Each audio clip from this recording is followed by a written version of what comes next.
you know, I started enjoying it when I started doing a couple of just basic ultras, and then they started bringing out the more endurance OCRs, and I don't know, it just kind of gelled with me. I did Europe's Toughest Mudder, one of the first ones that came to the UK. I did that year, and then they started bringing out 24-hour races, and I went and did the 24-hour Spartan Iceland race, and I've just loved it, absolutely loved it.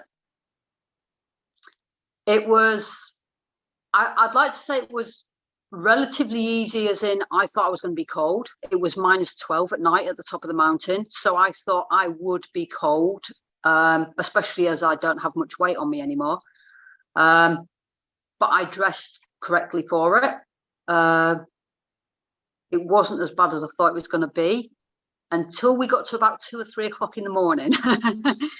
And all the ropes, so they had a belay running down one of the mountains where you had to climb up, and the belay turned to ice. The ropes were literally solid ice, and they were sat in snow and ice because so many people had gone over it and worn the snow down. It was really slippery. And there was a few times where I actually had to take my gloves off so my hands would melt through the ice on the rope and grip it.